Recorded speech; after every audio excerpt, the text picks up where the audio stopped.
Hello guys, आज मैं आपको सोमवार की कथा सुनाती हूँ। एक साहूकार था। उसके घर में धन आदि किसी बात की कोई कमी नहीं थी, परंतु उसको कोई पुत्र नहीं था। वह इसी चिंता में रात दिन रहता था। पुत्र की कामना के लिए प्रति सोमवार को वह शिवजी का व्रत और पूजन किया करता था तथा सायंकाल को शिवजी के मंदिर में जाकर दीपक जलाया करता था। उसके इस भक्ति भाव को देखकर एक समय श्री पार्वती जी ने शिवजी से कहा, महाराज, यह साहूकार आपका अन्न भगत है और सदैव आपका व्रत और पूजन बड़ी श्रद्धा से करता है, अतः इसकी मनोकामना पूर्ण करनी चाहिए। शिवजी ने कहा, हे पार्वती, यह संसार कर्म क्षेत्र है। इस संसार में जो जैसा कर्म करता है वैसा ही फल भोगता है। पार्वती जी ने अत्यंत आग्रह से कहा, महाराज, यह आपका अन्न भगत है और इसको किसी प्रकार का कोई दुख है तो इसको अवश्य दूर करना चाहिए। शिवजी महाराज कहने लगे, हे पार्वती, इसके कोई भाग्य में कोई पुत्र नहीं है। इसको पुत्र की प्राप्ति का वर देता हूँ, परंतु यह पुत्र केवल 12 वर्ष तक ही जीवित रहेगा। इसके पश्चात यह मृत्यु को प्राप्त हो जाएगा। इससे अधिक मैं इसके लिए और कुछ नहीं कर सकता। यह सब बातें साहूकार सुन रहा था।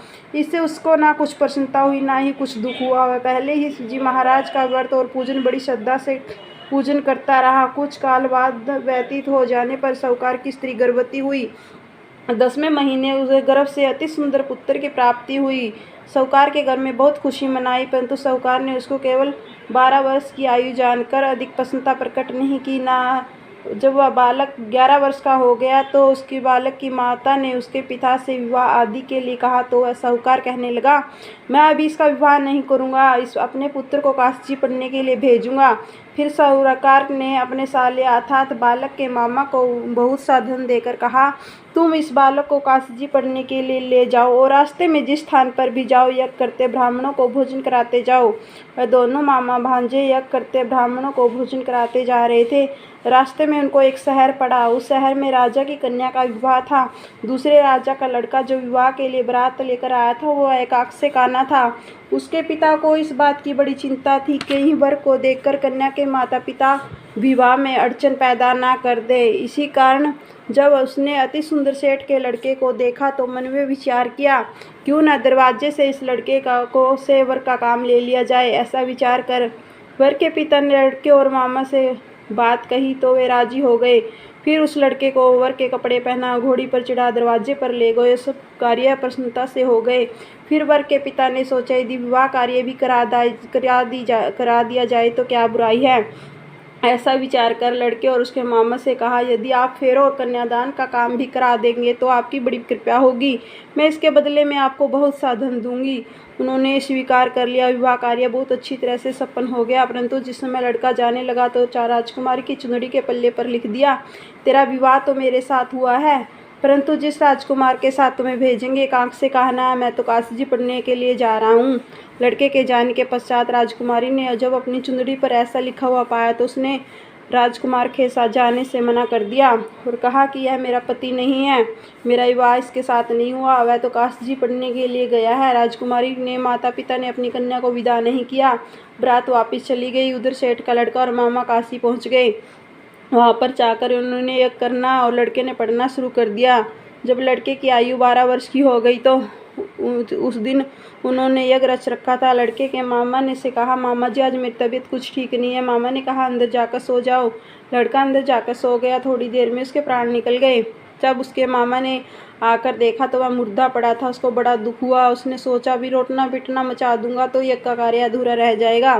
अतः उसने जल्दी से यज्ञ का कार्य समाप्त कर ब्राह्मणों के जाने के बाद रोना पिटना आरंभ कर दिया। सौभाग्यवश उसी समय से पार्वती उधर से गुजर रहे थे। तब उन्होंने जोर जोर से रोने की आवाज़ सुनी तो पार्वती से कहने लगे, हे महाराज, कोई दुखिया रो रही है, इसके कष्ट को दूर कीजिए। तब शिव पार्वती जी के पास जाकर देखा तो वह लड़का मुर्दा पड़ा था। पार्वती जी ने कहने लगी, महाराज, यह तो उसी सेठ का लड़का है जो आपके वरदान से पैदा हुआ था। शिव जी कहने लगे, हे पार्वती, इसकी आयु इतनी थी सो भोग चुका था। पार्वती जी ने कहा, हे महाराज, इस बालक को और आयु दो, नहीं तो इसके माता पिता तड़प तड़प कर मर जाएंगे।